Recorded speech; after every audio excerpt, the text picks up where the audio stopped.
Well, here I am at Crane's Roost again. An unusual time.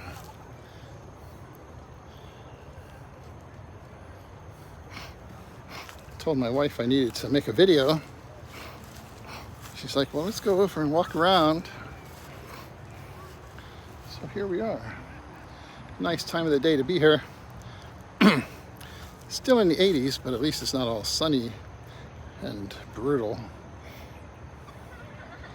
The thermometer in my truck today when I got done with my route, when I got in my truck to come home, was like 100 degrees. That wasn't the actual real temperature, but we were in the high 90s. I don't know, this video I want to make, I probably should have made earlier this afternoon when I was still feeling more amazingly stunned by it and angry about it. Over the last couple of days, I've seen some videos, which some of you have probably seen too, about this female police officer in Fountain Valley, California, who basically just gave her gun away to some crazy guy. You know, you can see the badge cam videos from the one officer. He went to approach the guy that people had called in about and told him to sit down on the curb there. And then he took off running, and the one officer was chasing him. Definitely got pretty winded. You could tell he was on his last gasp. And he started walking. He was talking on his radio. Then this one female officer was on down the road. Interestingly, she was parked next to a postal van. And they switched to her badge cam. And you can see the guy coming up to the car. A real thin, scrawny guy, no shirt on. And as he comes over and approaches her vehicle, I think she had a Ford Explorer, she opens the door. She has her gun. You can see her gun coming up, pointing it at the guy as he comes up to the driver's side door. And he's, of course, like many crazy people, mumbling on about Jesus or something. And but basically, she just lets him get his hands on her gun and grab it, and she's kind of like, it's hard to even call it like a struggle for it. You know, she didn't seem to be putting forth any kind of effort at all. And my wife wants her squirrel and duck food.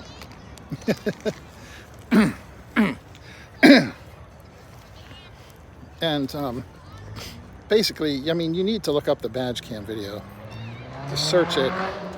You know, female officer in Fountain Valley, California, begs for her life.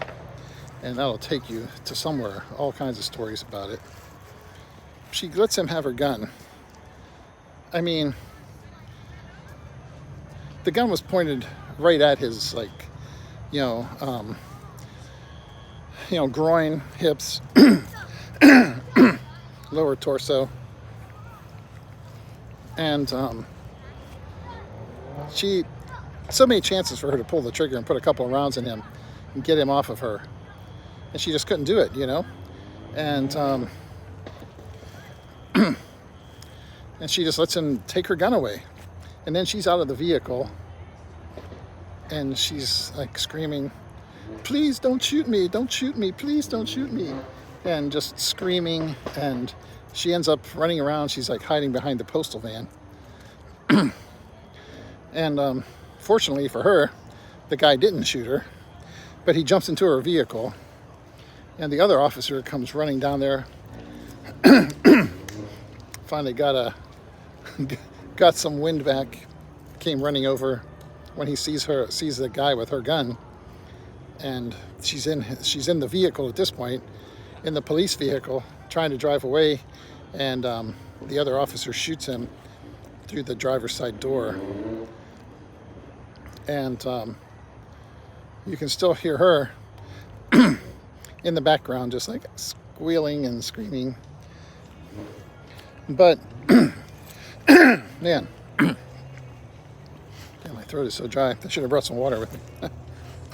But man, the lessons that this teaches us about self-defense, I mean, first of all the things that she did wrong. If she can't pull the trigger, she shouldn't be walking around carrying a gun and supposedly being out there protecting the citizens of Fountain Valley, California,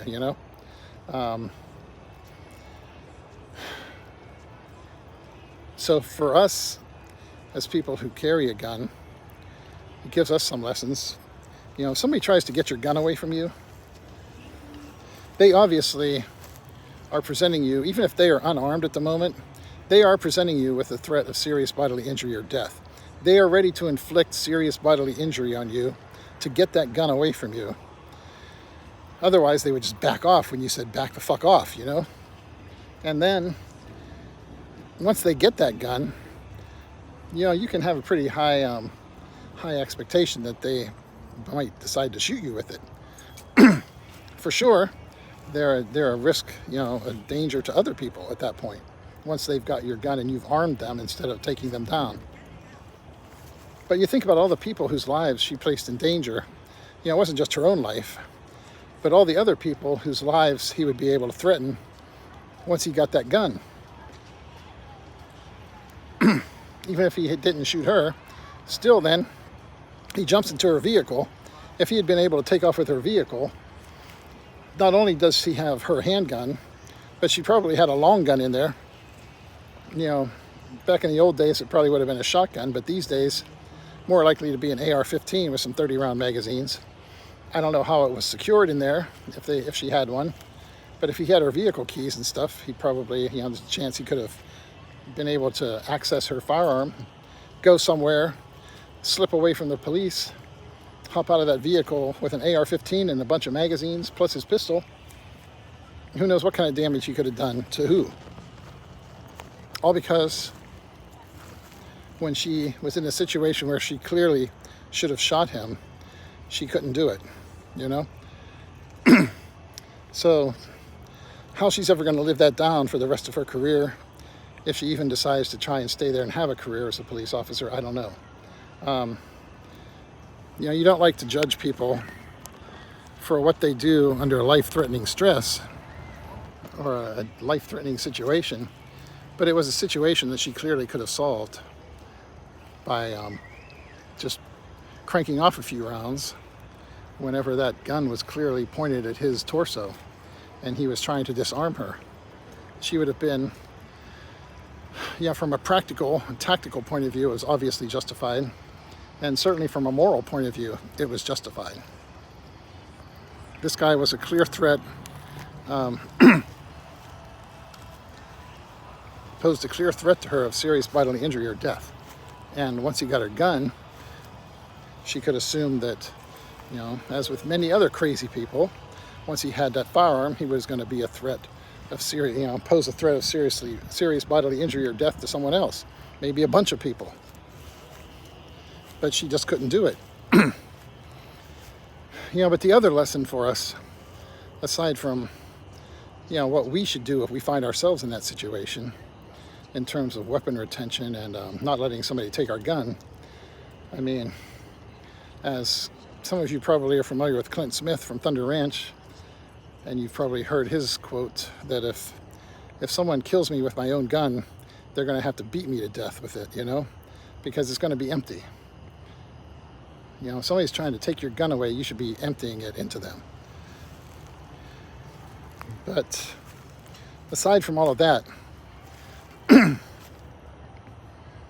just imagine, if you're one of these people who thinks, well, the police are coming to protect me, okay? There are a lot of people out there who think that. I don't need to carry a gun. I don't need to be able to defend myself because, that's what the police are for. The police, you got somebody, crazy person, kicking in the door to your house. You get on 911 and call for someone. First of all, as it's often been pointed out, when seconds count, the police are only minutes away, By the time they get there, basically, if you're in mortal danger, they can show up later, take some pictures of your body, and stand around and say, oh my God, look at the blood spatter on the ceiling and the walls. This guy was an animal. And they can take some pictures, and some new guy can show up who's never seen this kind of shit before. First day on the job, and see your brain matter all over the place and run into your bathroom and puke into your toilet after you're dead because of what was done to you. But in terms of them getting there in time to save you, it's not always a likely thing, But the bigger point is just imagine if you're expecting the police to come and save you and somebody like this girl shows up. You're screwed. All right? You're screwed. I mean, if she was going to do what she did, she should have just stayed inside her vehicle, locked the door, and screamed at him, "Oh no, go away," from inside the vehicle, instead of reaching over, opening the door, and sticking her gun out and giving it to him. Why did she even open her door? Why did she even pull out her gun if she was going to react the way she did? But there are people like that, wearing uniforms, and they're hanging out with all the other cops down at the donut shop and talking big and feeling like a badass in their uniform with their Glock and standing there with their thumbs tucked into their duty rig or their bulletproof vest and giving off the air of somebody who's ready to fucking go, switched on and ready to rock and roll. And then they send them out to your house, some crazy person that you need protection from. And then what if they just show up like this girl and say, "Oh no," give them their gun and say, "Oh no, please don't shoot me." That's the risk you take when you leave your personal safety and defense to somebody else. Because you don't know who the fuck is coming. You don't know if it's going to be somebody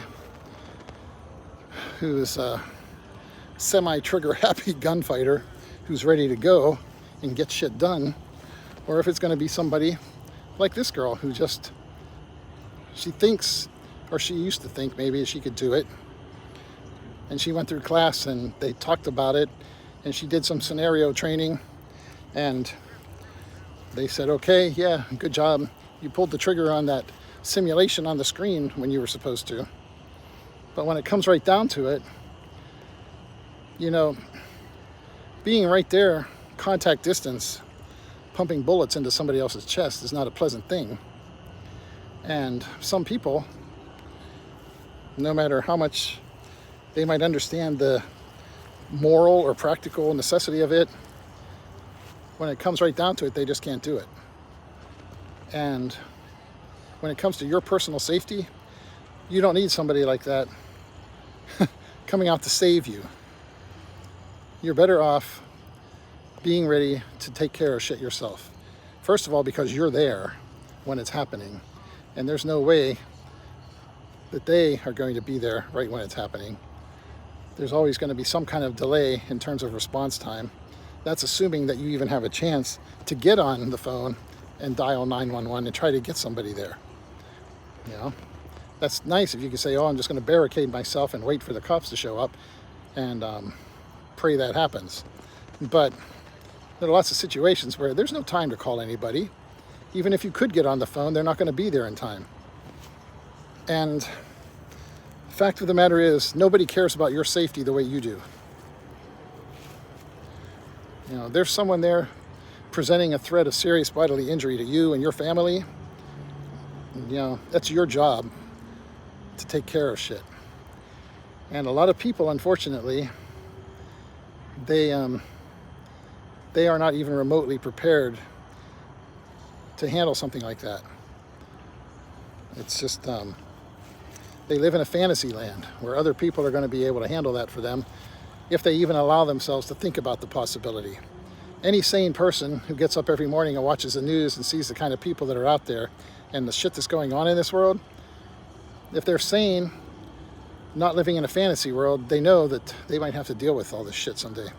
And a lot of people still, despite the fact they know what planet we're on, and it's a planet full of primitive primates who want to kill each other, they still just haven't been able to get that through their head. But man, you should watch that video. Find that video if you can and check it out, because it's eye-opening. Listening to this woman stand there and scream while she hides behind a postal vehicle and forces her partner to deal with that shit. I hope she's reevaluating her career choice. Like I say, I hate to judge anybody in that situation or whatever, but damn, it just doesn't get any more clear-cut than that. And unfortunately, until you face that shit, some people don't realize that they're just not cut out for that job. It's great when you can just hang out in your cool uniform and ride around in your Explorer, pulling people over and giving them traffic tickets and shit, But there's a whole lot more to being a cop than that. And sometimes you're the one who has to take care of the dangerous people. And that's what society expects from you. It's actually kind of a misconception, you talk about police versus civilians. Police actually are civilians, They're an extension of us. Obviously, they do a lot of things and have to deal with a lot of things that most of us don't deal with on a daily basis, obviously. But it's not like they're not in the military. That means they're civilians too. And they're supposed to be an extension of us. We do need people who are full-time enforcers of our laws to keep our society running. And we need people in this day of, specialized little niche occupations. We need people who can do that full-time. And that's their job. Unfortunately, some people don't realize until it's too late that they just shouldn't be there. And this lady, for her, fortunately, she ended up not getting shot. But, I don't know if she was married or not. Maybe she has kids, who knows, whatever, boyfriend, girlfriend, whatever. This could have been the last day they ever saw her, because all that guy had to do after she just gave him her gun was blow her ass away. And she was lucky. She's alive because she got lucky that day. And the guy was crazy. He just didn't happen to be interested in shooting her. And luck is not a strategy. You can't plan on luck. You got to be ready to fucking rock and roll, And like Aaron Cohen, if you've ever seen his podcast, he had a video about this yesterday. And it's like he talks about, you got to be able to flip that switch. And a lot of people, they just aren't capable of working up the righteous anger and indignation and, the fight response instead of the flight response. But you have to be able to do it. And at least this girl got to find out she doesn't have it without dying in the process of learning that. But it could have been a whole lot worse for a lot of innocent people. But man, you got to take responsibility for your own safety. Because heaven help you if they send somebody like her out to save your ass. You're done.